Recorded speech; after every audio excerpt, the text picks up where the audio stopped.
오셔서 기다려주신 저희의 행사는 바로 외교부와 청년, 청소년들이 직접 소통하는 외교톡톡이라는 행사입니다.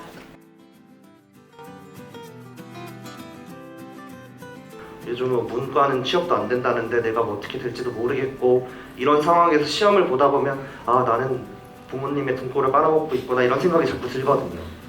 그런 상황에서 내가 왜 외교관이 되고 싶은지에 대해서 목표의식을 다잡는 게 상당히 중요합니다. 저는 부끄럽지만 제 다일의 앞장에 나는 대한민국의 역사를 만들어가는 외교관이 될 거야, 이런 식의 오글거리는 말을 적고 매일 힘들 때마다 그걸 봤습니다. 체력 유지를 하지 못하면 이 고시 공부는 좀 마라톤과 같기 때문에 막 두세 달 열심히 달린다고 해서 합격을 하고 불합격을 하고 이런 시험이 아니에요. 저 같은 경우는 무조건 일요일에는 꼭 쉬면서 예능도 보고 드라마도 보고 가끔 뭐 영화도 보러 가고 이런 식으로 스트레스 관리를 했습니다. 내가 시험이 일주일 전인데 2000페이지짜리 책을 다시 볼 수가 없어요. 그러면 그 이전에 내가 중요하다고 생각하는 부분에 대해서 나만의 서브노트를 만들라는 거예요. 법 같은 경우는 총 한 200페이지짜리로 제가 따로 제본을 해서 서브노트를 만들었고, 그때 정치학도 한 300페이지짜리 따로 서브노트를 만들었습니다. 그래서 문제를 풀거나 뭐 시험 답안지를 쓰다가 모르는 게 있으면 찾아서 그걸 보고 이제 친구들과 공유를 하고 이런 식으로 공부를 했습니다.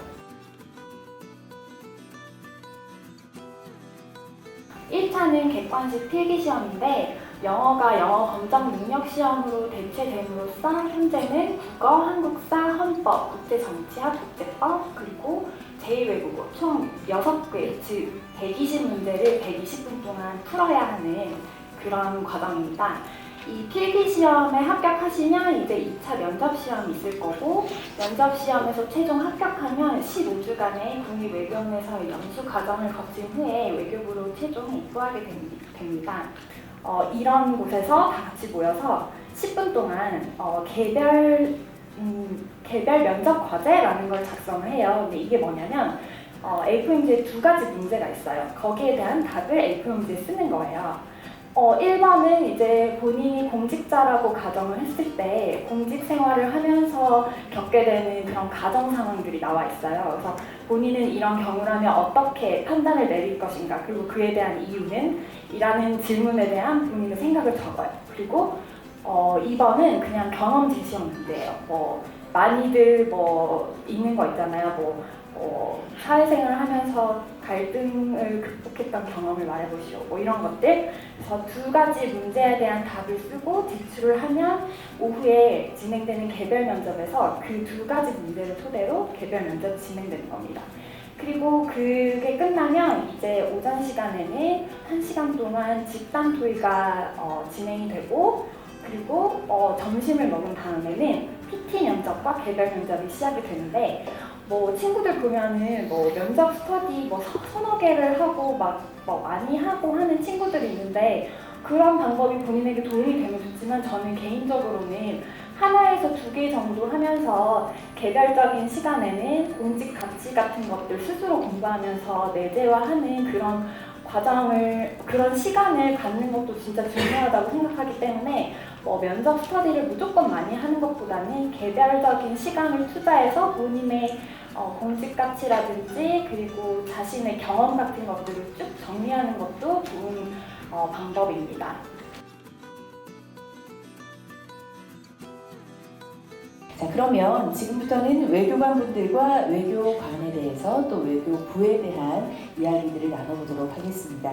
아까 우리 동영상을 통해서 보았지만 미국, 일본, 중국, 러시아 이런 4강과의 외교, 북한 핵 문제 이런 것도 다루지만 저희 과에서 제가 하고 있는 업무처럼 해양 환경이라든지 환경 일반, 북극, 과학, 우주 이런 업무들도 외교부에서 다루고 있습니다. 여러분들 그 해외 안전 지킴 센터라고 이제 처음 들어보시는 분들이 대부분일 텐데, 작년에 저희가 개소가 돼가지고 담당하는 업무는 해외에서 발생하는 사건 사고 그리고 해외 위난 상황, 이거에 대해서 초등 대응을 하는 컨트롤 타워 역할을 하고 있는 기구라고 생각하시면 됩니다. 저는 이제 공공문화외교부 유네스코과에서 일을 하고 있고요. 저희 과 같은 경우는 주로 이제 유네스코 업무를 담당을 하면서 관광이나 문화재, 그다음에 이주지역과의 문화협력 등의 업무를 담당하고 있습니다. 저는 이제 외교 사절, 주한 외교 사절들에 대한 의전을 담당하는 곳으로서 장관 주최 외교 사절 초대 행사 등 각종 행사를 준비하고 기획하는 그런 부서에서 일을 하고 있습니다. 중유럽과다 하면 독일과의 어떤 업무를 하기 위해서 중유럽과에서 독일 대사관에 업무를 지시하게 됩니다. 다음 달에 국장이 가서 업무 협의를 할 수 있도록 일정을 주선하고 독일 측 입장을 파악해라 라고 하면 우리 대사관에서는 그 본부의 지시를, 중유럽과의 지시를 받아서 대사관에서 그거를 아침에 가면, 대사관에 근무하는 사람 아침에 컴퓨터를 키면 자기 앞으로 배당이 되는 전문이라는 게 있습니다. 그러니까 지시 공문이죠. 중유럽과에서 보내온 지시 공문이 이제 뜨게 되어 있습니다. 그럼 그걸 잘 읽어보고 그 지시에 따라서 독일 외교부에 들어가서 관련된 이제 지시를 이행하고 정보를 파악하고 돌아와야 됩니다. 저 같은 경우는 이제 유네스코 유산 업무를 저희 차성님을 보조를 하는 업무를 하고 있고요. 지역국에 있는 친구들 같은 경우는 한 나라 혹은 많게는 5나라까지 맡아서 업무를 하는 경우도 있습니다.